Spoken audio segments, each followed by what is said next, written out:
96.9 WBZH and 101.1 WHSM, Hayward's home for real news and great conversation. Here's your daily news roundup.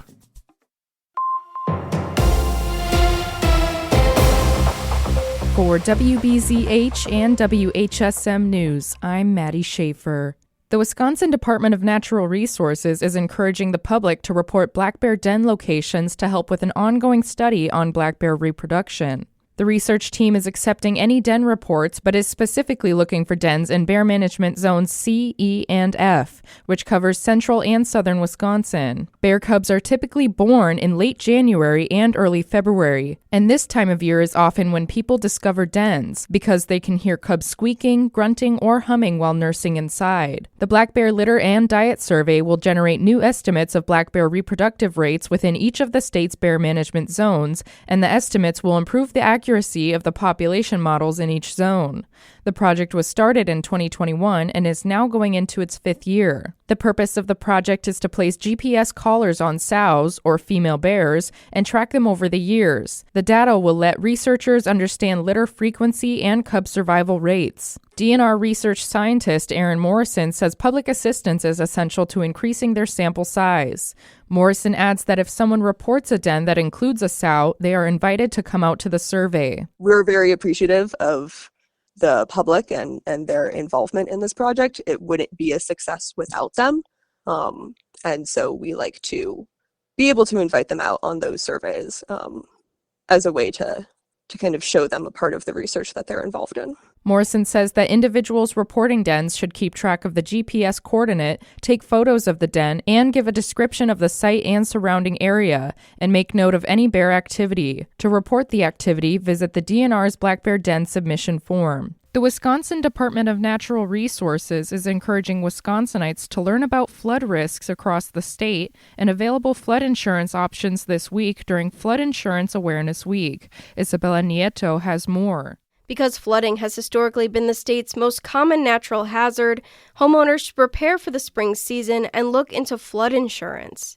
Most national flood insurance program policies include a standard 30-day waiting period before coverage begins. You can contact your local zoning administrator or search their address on FEMA's MAP Service Center to learn about flood risk in your area. Additional resources on flood insurance and flood risk mitigation are available on the Wisconsin Office of the Commissioner of Insurance's Flood Insurance and Disasters webpages. I'm Isabella Nieto. Democratic state lawmakers are proposing a constitutional amendment to solidify the right to privacy for Wisconsin residents. If adopted, the amendment to the state constitution would shift the legal burden of proof in privacy violation cases from the individual to the government. Under that adjustment, government agencies would be responsible for justifying how it had the authority to violate an individual's privacy rights, rather than the individual being required to prove that a government agency violated those privacy rights. Democratic state lawmakers have also introduced separate legislation that would allow residents to file a lawsuit over privacy violations in state court, regardless of whether the subject of that lawsuit is a state or federal government agency. That proposed bill is currently being reviewed in committee.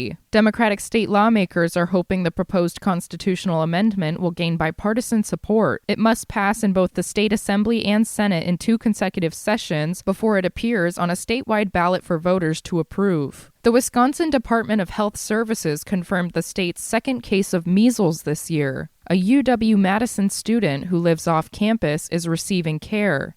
The case is unrelated to a case earlier this year in Waukesha County. However, in both cases, they were exposed during international travel. Measles is highly contagious. Symptoms appear 1.5 to 3 weeks after exposure. The Department of Health Services says more measles cases are occurring due to reduced vaccination rates. A Wisconsin congressman is proposing a package of election bills that would change how votes are cast and counted nationwide. Congressman Brian Stiles' plan would require absentee ballots to arrive by Election Day, photo IDs to vote, and proof of citizenship for registration. It would also ban ranked choice voting and ballot harvesting. Stiles says the goal is to boost confidence in elections and make them easy to vote but hard to cheat. Democrats have not yet responded to the proposal. It's Career and Technical Education, or CTE, Month in Wisconsin. And the Wisconsin Department of Workforce Development and the Wisconsin Department of Financial Institutions are celebrating the role career and technical education plays in preparing students for success. CTE helps improve academic performance, increases graduation rates, and provides students with the skills and real-world experiences needed to succeed in post-secondary education and high-demand careers. CTE programs across the state collaborate with business and industry partners to meet evolving workforce needs, support local economic growth, and prepare students for career fields expected to grow in the coming years. The Hayward High School offers CTE programs and provides students with specific technical skills, soft skills, and workplace readiness skills. For WBZH and WHSM News, I'm Maddie Schaefer. For Civic Media News, I'm Lisa Hale. It's the end of an Evers era. Governor Tony Evers delivered his 8th and final State of the State address Tuesday night. In it, he called out lawmakers itching to hit the campaign trail, saying there's still work to be done in Madison. Folks, I know many of you are up for the election, but here's the deal. After years of delivering historic bipartisan wins for our state, Wisconsinites have high expectations for the work we can do together over the next 10 months, and they should. Just look at what we've accomplished over the last 7 years. During his administration, Evers signed more than 800 bills, with more than 97% passing with bipartisan support. He touted bills to improve the justice system, expanded tax credits lowering the cost of childcare, and Medicaid coverage for telehealth services. We've also managed to do all of this important work while still saving where we could and paying down our state's debt. We've saved taxpayers over $600 million by paying off about $3 billion of our state's debt. He continued. After 30 consecutive years of our state's checking account running a deficit, we've ended every full fiscal year. I've been governor with a positive balance. Evers says bipartisan efforts to cut taxes will result in more than $2 billion in tax relief annually. Wisconsin is as purple as ever. But we've shown we can put politics aside and work together to get good things done. Compared to all the chaos, dysfunction, and recklessness in Washington, D.C., here in Wisconsin, we've worked to lead by example. And a big part of that is the fact that today lawmakers are elected under fair maps I signed into law. Evers announced he's calling a special session of the legislature this spring to take up a constitutional amendment to ban partisan gerrymandering in Wisconsin. A new bill addressing school opioid overdose prevention is being introduced in Madison. Civic Media's James Kelly reports. State Senator Jeff Smith and State Representative Jody Emerson have introduced new legislation to provide funding for schools to reimburse the purchase of Narcan. The goal of the proposed bill is to ensure every school in Wisconsin has access to Narcan, which can reverse the effects of an opioid overdose in an emergency. State Senator Smith explained what the legislation would do if passed into law and how they can keep the cost of purchasing the Narcan down. Mandate that every school has a kit in it and helps them get that kit and pay for that kit. We put $100,000 into the bill because talking to groups who already actually donate the Narcan to schools or to anyone who asks for it, this is not going to be a big cost to them down the road. For Civic Media News, I'm James Kelly. Wisconsin's U.S. Senator Tammy Baldwin joins fellow Democrats in introducing the Healthy Families Act, ensuring paid sick leave for American workers. Civic Media's Joanne Krulotz breaks it down for us. The bill would ensure that every American worker has up to 7 paid sick days each year to be used to recover from their own illnesses or care for a child or family member. The U.S. remains the only major country in the world that does not provide paid time off for short-term illnesses. Currently, nearly 27 million workers lack any paid sick time entirely.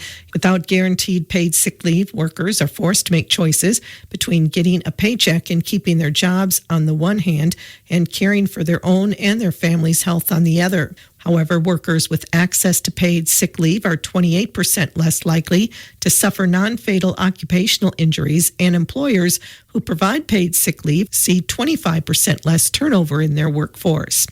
According to a study by the Institute for Women's Policy Research, a universal paid sick day policy would reduce preventable visits to the emergency room and result in cost savings of $1.1 billion per year, including $500 million in savings for public health insurance programs like Medicare and Medicaid. I'm Joanne Krulotz. President Donald Trump's move to end federal limits on climate pollution could cost Wisconsin billions of dollars over the next 20 years. WPR is reporting that environmental groups and Attorney General Josh Kaul say they will fight the rollback in court, warning that it could raise fuel costs and harm public health. The EPA says the plan will save money by giving drivers more choice, but state officials say ignoring science puts communities and jobs at risk. Meat processors in the state have an opportunity to apply for grants now through February 23rd. Civic Media's Melissa Kay reports. The Wisconsin Department of Agriculture, Trade, and Consumer Protection is inviting meat processors in the state to apply for the Meat Processor Infrastructure Grant Program. This program is aimed to grow the meat industry and improve the long-term viability of the state's livestock sector. Projects must increase harvest capacity or production with a goal of a 20% increase. Funding can be used for operating expenses directly related to the grant project, including engineering, equipment, installation, and more. Processors must provide a match of 100% of the grant amount, up to $50,000. I'm Melissa Kay. Find out more at datcp.wi.gov. For Civic Media News, I'm Lisa Hale. For news anytime, visit our website at civicmedia.us. The Packers' Rich Bisaccia resigns. Hi, I'm Mike Clemens with Sports NFL. After 4 seasons, the Packers' special teams coordinator and assistant head coach, Rich Bisaccia, has decided to step away. Just last week, Packers GM Brian Gutekunst said he'd hoped he'd be back. What Rich brings to this, our culture, this football team, he's a very impactful coach around here. Certainly, I thought we've been better on teams the last few years than we've been in a long time. Our cover units have been better. Now, I got a lot of faith in Rich and his staff and what they do around here. Not only the X's and O's and what they bring to the field, but what they bring to this place culturally is really important. College basketball, the Badgers lose at Ohio State, and it wasn't close. 86-69. Bruce Thornton led the Buckeyes with 27 points. Wisconsin now 18-8. Kewaskum speed skater Jordan Stolz scheduled to compete for his 3rd gold medal tomorrow morning in the men's 1,500-meter race at the Winter Olympics in Milan. With sports, I'm Mike Clemens. A little rain and then some snow today. Our high in the upper 30s. We will drop by later this afternoon into the low to mid 30s. Rain amounts 1 to 2/10 of an inch, and snow enough to make things a little slick by late this afternoon into this evening. Tonight, light snow 25. Tomorrow, more light snow 35. I'm meteorologist Sean Cable. That's your Hayward News Roundup from WBZH and WHSM. Find more news anytime at wbzh.fm/news. Subscribe to this podcast on Spotify, Apple, or wherever you find your podcasts.